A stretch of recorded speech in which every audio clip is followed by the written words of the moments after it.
Imran Khan captained Pakistan to victory in the Cricket World Cup in 1992. When he bowled his last cricket ball, he made his final runs. One of the world's best-known sportsmen retired to devote his time to social work. But politics came calling. Always a vocal critic of endemic corruption, Khan founded the party Pakistan Tahrik Insaf in 1996. PTI's promise was to ensure justice for all. As party chairman, Khan won his first seat in the National Assembly in 2002. 6 years later, his popularity soared when he boycotted the election in principled stand against corruption. To the surprise of the political establishment in the capital Islamabad, hundreds of thousands of supporters rallied in Lahore and Karachi in 2011. After several political victories, his campaign appealing to the younger generation succeeded, with the promise of creating a corruption-free new Pakistan. Khan was sworn into office as the country's 22nd Prime Minister in August 2018. So, 2 years on, how's the fight against corruption going? How is he coping with the geopolitical changes? Has he turned the economy around? What about human rights and media freedom? And how he's managing Pakistan's response to the COVID-19 pandemic? Some of the questions we put forward as the Prime Minister of Pakistan, Imran Khan, talks to Al Jazeera. Pakistan's Prime Minister Imran Khan, thank you for talking to Al Jazeera. Prime Minister, 2 years now in power. Those who were watching you 2 years ago still remember the promises you made about clamping down on corruption, mismanagement, unemployment, falling debt, creating 10 million jobs, providing low-cost housing, sophisticated education services and health services. For many people, by the way, Mr. Prime Minister, you haven't so far delivered on those promises. Why? Hashim, think about any economy in the world which faced similar problems what Pakistan faced. Huge deficits, external and internal. And then the power sector in serious trouble. No country can immediately snap its finger and everything, the reforms take place. It's a struggle. Moving the economy, reforming the economy is not an overnight thing. It takes time because, you know, the whole mindset, more incentive structure, and then you have to change the way government works, ease of doing business, incentivizing the right structures, the right sectors. It takes time. But in my opinion, in these 2 years, Pakistan has moved into the right direction. Perfect. I understand your point. But you know, people are very impatient about change. I'll give you an example. The middle class, which saw in you an alternative, is the one which is massively affected by the situation now. GDP is shrinking. Inflation is spiking to the point where a kilogram of sugar now has spiked from something like 53 rupees to 85 rupees. I'm talking replicated across all the other basic commodities. These people cannot wait longer to see their living conditions improved. Hashim, unfortunately, you know, in the dream world, in fairy tales, there are these quick solutions. You have a magic wand and a society changes. In real life, when you want to pick your country up and change direction, it's a struggle. I do not want my country to always keep borrowing for its existence. Pakistan has to change the structure of raising your revenues. It takes reforms. And then cutting down your expenditure, what we've done. Corruption is one of the biggest killers in the society. Today, there is no mega corruption scandal in Pakistan because at the top level, we've controlled it. Problem is still, we have corruption low down the levels, which is again going to be a struggle. We need to take a lot of steps eventually to control corruption at all levels. But it's a struggle. It's not going to happen quickly. And so, reason why we have not been able to clamp down on corruption is because those who come into power and make money, using the power to make money, have never been held accountable. And so this is the first time in our history that the powerful are being held accountable. Let's move on to COVID-19. The whole world, not only Pakistan, are grappling with the fallout from this pandemic. From June, when people were thinking that this could be a nightmare scenario for Pakistan, to now, where the number of infections seems to be falling down. What happened in between, Mr. Prime Minister? In Pakistan, we made probably the best decision, very difficult decision. We decided not to have the sort of lockdown that was in Europe or that was in Wuhan in China. We decided to go for a smart lockdown. In other words, concentrate on hotspots and lock them down rather than a blanket lockdown. Because in my opinion, when you have high levels of poverty, when you have daily wages, people who have to earn to feed their families, and in our case, we had almost over half our workforce was informal.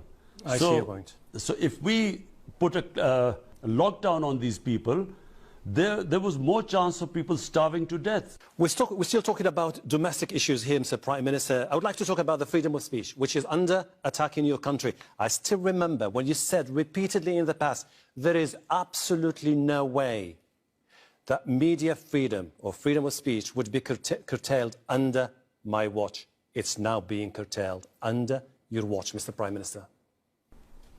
Hashim, what is the evidence? Can you just tell me how we are curtailing the freedom of speech? I'll tell you.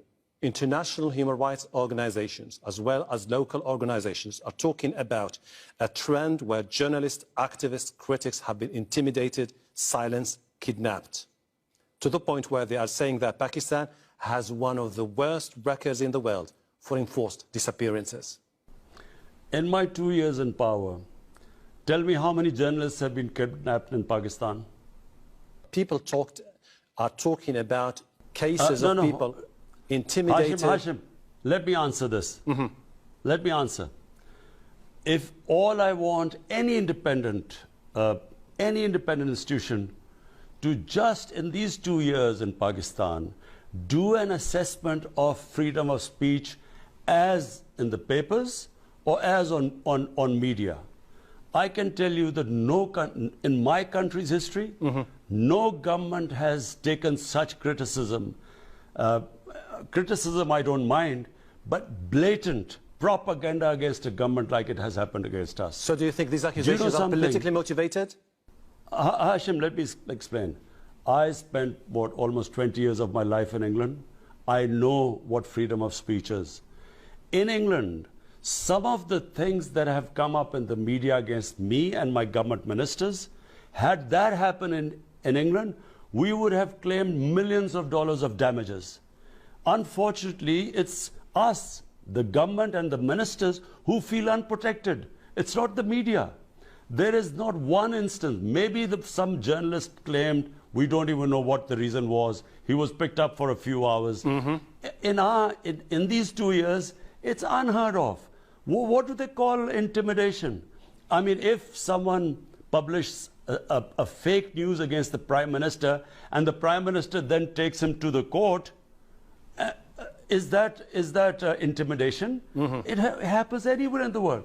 If the British Prime Minister was subjected to the sort of things that I have been, he would have been now millions of dollars richer because he would have won in the libel cases. I know what libel cases are. If anything, the pendulum has gone the other way. We need protection. People are asking questions about why senior military officers are taking charge of many major departments in Pakistan when you should have been putting more civilian faces for the international image of your country, Mr. Prime Minister. What international image? This is a democratic government. We won an election. We challenge anyone to question the election. We ask the opposition, name us any constituencies which you think you didn't get a fair result. We are ready to open them up. Let me put it this way. How would you describe your relationship with the Army's top brass? I think this is, in our history, we've had a checkered relationship between the civilian and government sometimes. we've obviously had military governments, then we've had civilian governments, where there has been an uneasy relationship. We have an excellent relationship. I honestly think it is the most harmonious relationship. We have complete coordination. We work together. The military completely stands with all the democratic government's policies, whether it is with India, whether it is for peaceful solution in Afghanistan. Everywhere the military stands with us. Okay, this is going to be time now to talk about regional issues and Afghanistan in particular. You have encouraged all the parties to resume talks. Let me ask you this specific question, Mr. Prime Minister. The ultimate goal of the peace talks is eventually to see peace and stability in Afghanistan. Do you think that the best formula would be a power sharing between the government in Afghanistan and the Taliban? Look, Hashim,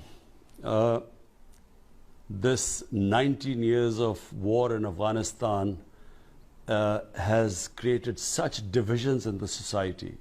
There's been so much bloodshed that for anyone to believe in this utopia that suddenly they will all get together and there'll be peace, I'm afraid it's a very complicated situation.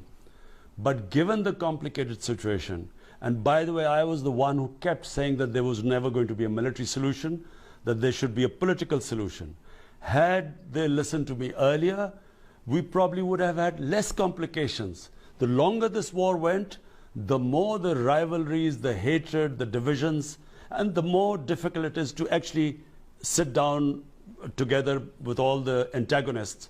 But this is the nearest we have got to peace in Afghanistan and a political solution. But then what's the end game from a Pakistani perspective? What is the end game here from a Pakistani perspective? Would you enjoy or welcome the idea of a power-sharing agreement where the Taliban, along with the political establishment now in Kabul, come together and form a national unity government? Are you in favor of that formula? Yes or no, Mr. Prime Minister? Hashim, whatever the Afghans think is good for them is good for us. Okay. Whatever influence we could use, I honestly think we've tried our best to somehow get the Taliban and Afghanistan government sit on one table. And, this is a miracle that it is actually happening. We pray that this happens. We realize that there are spoilers.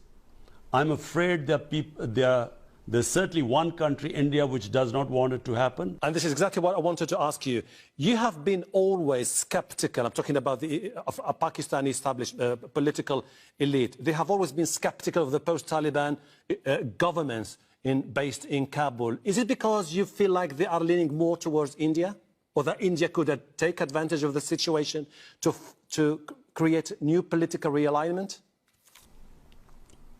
Well, look, if you were Pakistan, you have a neighbor 7 times bigger than you, and then it starts meddling in the affair of a government which it has no boundaries with.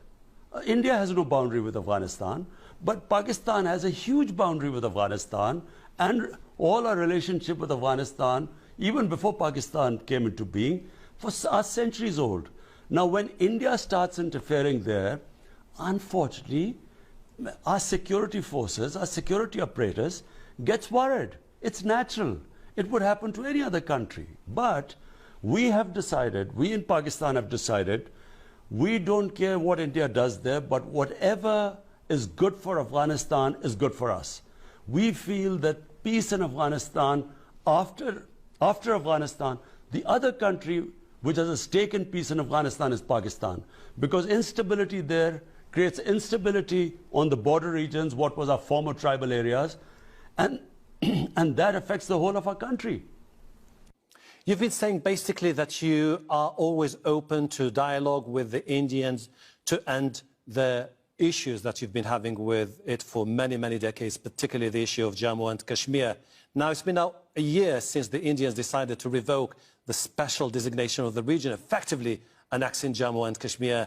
Do you have any hopes that with Narendra Modi you can sort it out? Hashim, look, let me just make it clear. I do not believe in military solutions. I have never believed in military solutions. The moment I became the Prime Minister, I extended a hand of friendship to India. But the tragedy of India, Hashim, is India is being ruled by an extremist. It's an extremist government. It is a Hindu supremacist government inspired by the ideology is inspired by the Nazis. And what I'm saying, the Nazi Germany, what I'm saying, all you have to do is look at the history of RSS, which basically is ruling India now. It was an extremist organization. RSS thrice was outlawed in India as a terrorist organization. They now control 1.3 billion people nuclear armed.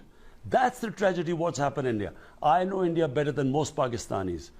It's not just that our neighbors, we are threatened. It's not what they're doing in Kashmir. Hashim, it's for people in India. The sensible, the normal people in India. It's a tragedy for them what is happening there.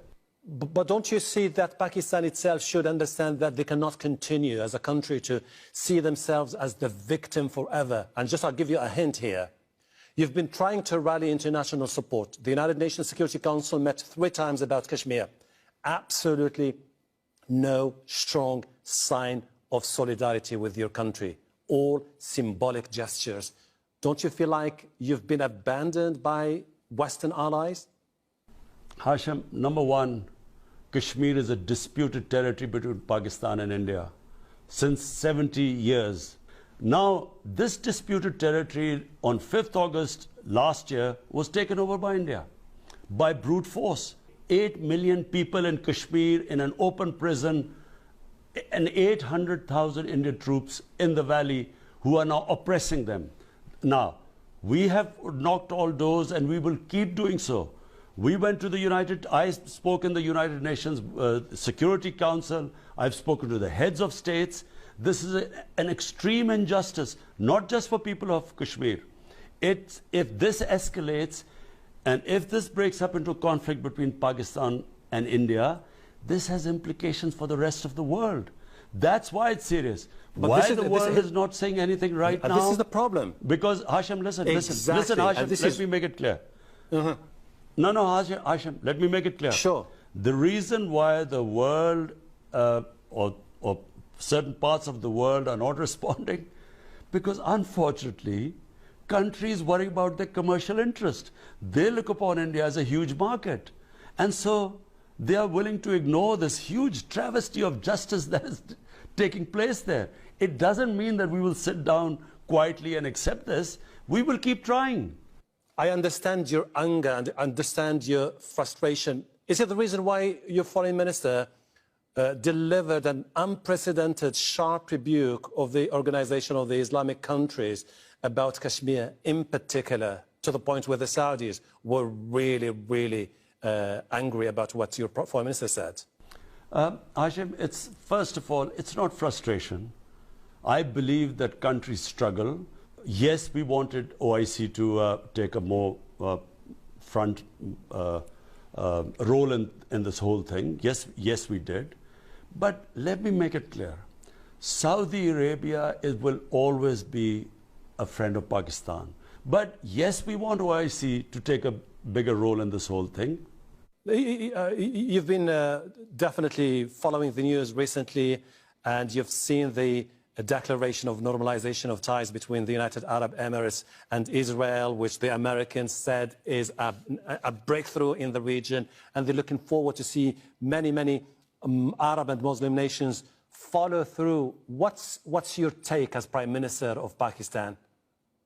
Any one-sided settlement which is going to be imposed on the Palestinians is not going to work, because the issue will never get resolved. And you know, Israel is in a very strong position right now, probably the strongest it's ever been. It's backed by the United States. But Israel too must recognize this, that if they do not allow Palestinians to have a just settlement, a viable state, this issue is not going to die down. Even if some countries recognize Israel, it's not going to die down. It will just keep festering. It's in Israel's interest that there should be a just settlement. China, where does the economic corridor stand now? We're talking about an unprecedented mammoth project estimated at something like $62 billion. Many are hoping this is good, something that could change the face of your country. You've been skeptical about some aspects of it. You wanted to renegotiate some aspects of the deal with the Chinese. Has that been reworked with the Chinese counterpart? I don't know whether you come up with these ideas about not being happy or trying to renegotiate. We have, China. You said that yourself during the. You said that yourself when you were campaigning 2 years ago about the economic corridor and that you want. Not true. Not true. This is not true. Look, our relationship with China is better than ever before. For us, the way we look at it from Pakistan, our future, economic future, is now linked to China. China is growing at a faster pace than probably any other country. And Pakistan, can really benefit from the way China has developed, the way it has lifted people out of poverty. When you say China is our future, are you hinting that you are resetting ties with the United States of America, which has been your ally in the 80s and the 90s, and which has always been critical of the deal with China, saying that it could just put you in a debt trap? Why does it have to be either or? Pakistan doesn't have to be any camp. Every country looks to its own interests. What is best for people of Pakistan? Why can't we have good relationship with everyone? We probably have the best relationship with the United States right now because we are partners in peace in Afghanistan. We did not have such a good relationship a few years back. We have a very good relationship right now. And I do not see why it's either China or the United States. Mr. Prime Minister, this is going to be my last question to you. If you remember those who voted for you, those who had faith in you, those who saw you as an outsider, not affiliated with the traditional political dynasties of Pakistan, those who had genuine hope that Pakistan tomorrow will look different, modernized, transparent, efficient in terms of economy, and moving forward, departing from the past. Your country, unfortunately, till now, and its political elite in particular, is trapped in a past mindset. And you must agree with me that you have this very small window to change the country. Otherwise, it's going to be too late. Do you have that feeling? Are you concerned about that potential? What are you going to tell the people who are going to vote for you in 2 years from now? Hashim, I don't look upon Pakistan like the way you're saying you have a small window. I think Pakistan is a country of tremendous potential. The biggest change in Pakistan, if you want to know what is the change in Pakistan, it's the first time in Pakistan we are changing it from an elitist system. Pakistan has what we call elite capture. Unfortunately, Pakistan, the rich kept getting richer and the poor getting poorer. We have changed this whole thing. All our policies, whether it is the construction policy, whether it is the education policy, all our economic policies are aimed at raising people out of poverty. The difference between Pakistan of now and before, our main concentration are the people of Pakistan. Policies aimed at giving them justice, giving them education, a health system. First time we've got health insurance in Pakistan so that the poor people have health insurance. They can not worry about the cost of treatment. These are new changes in Pakistan. One education system, core syllabus, which from next year starts. We had 3-tier systems. So we're changing the way Pakistan will grow. Imran Khan, Prime Minister of Pakistan, I really appreciate your time. Thank you, and thank you for talking to Al Jazeera.